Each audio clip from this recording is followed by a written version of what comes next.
লবণাক্ততা বাড়ায় ভিটে ছাড়ছেন দক্ষিণ পশ্চিমাঞ্চলের মানুষ। কাজের সন্ধানে ছুটছেন শহর বন্দরে, ঠাঁই নিচ্ছেন বস্তিতে, আর এর ফলে এই অঞ্চলে জনসংখ্যা বৃদ্ধির হার নেমে গেছে মাইনাসে। জাতিসংঘ আশঙ্কা করছে জলবায়ু পরিবর্তনের প্রভাবে আগামী ৩৫ বছরে উপকূলের ২.৫ কোটিরও বেশি মানুষ বাস্তুচ্যুত হবে। আমাদের সহকর্মী জি এম মুস্তাফিজুল আলম তার ধারাবাহিক নোনা জীবনের দ্বিতীয় পর্ব দেখাবেন। ছবি তুলেছেন কৃষ্ণ সরকার। সিরাজুল ইসলাম বসতভিটা থাকা সত্ত্বেও এলাকা ছেড়েছেন। ঘূর্ণিঝড় আইলার পর নোনা পানির যুদ্ধে হেরে গেছেন তিনি। সাতক্ষীরার শ্যামনগর থেকে আসা সিরাজ এখন জীবিকার সন্ধানে রিকশা চালান রাজধানীর ব্যস্ত সড়কে। পরিবার সহ থাকেন মিরপুর দুয়ারিপাড়া বস্তিতে। ওখানে আইলা হচ্ছিল, আইলা পরে বাঁধ ভেঙে গিয়ে গ্রামের মধ্যে পানি ঢুকছিল, লবণ পানি ঢোকার পরে পানির সমস্যা কারণে তারপরে এই লবণ পানিতে ঘের করে আমাদের ঘেরে মাছ আনা ঠিক মতন, আয় রোজগারের ভাগ কম, এই কারণে আমরা চলে আসছি।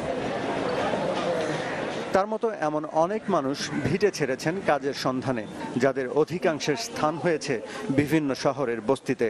বস্তি শুমারি ২০১৪ অনুযায়ী ১৭ বছরে বস্তিতে খানা সংখ্যা বেড়েছে ৭৭ ভাগ, আর বস্তি বেড়েছে ৩৬৬ ভাগ।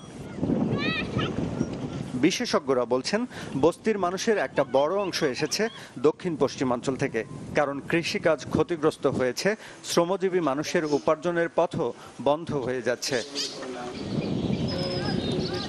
মৃত্তিকা সম্পদ উন্নয়ন ইনস্টিটিউটের হিসেবে সাতক্ষীরা, খুলনা ও বাগেরহাট জেলায় ৪,৩২,০০০ হেক্টর জমি লবণাক্ত, যার অর্ধেকের বেশি জমিতে কোনো ফসল হয় না।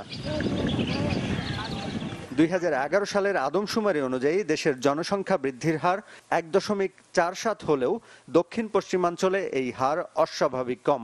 ঝালকাঠিতে -0.17, বরিশালে -0.13, খুলনায় -0.25, সাতক্ষীরায় 0.62 ও বাগেরহাটে -0.47। এজন্য অভ্যন্তরীণ অভিবাসনকে প্রধান কারণ বলছেন বিশেষজ্ঞরা।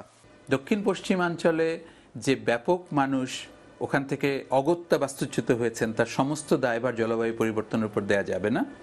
তার অনেকখানি লবণাক্ততার কারণে হয়েছে, এবং এই লবণাক্ততা জলবায়ু পরিবর্তন জনিত কোনো কারণে হয়নি।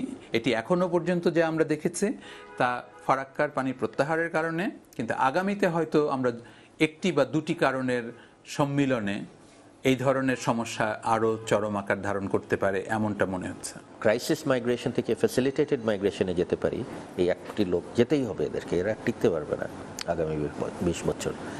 এটা যদি করতে পারি তাহলে সমস্যাটা অত তীব্র হবে না।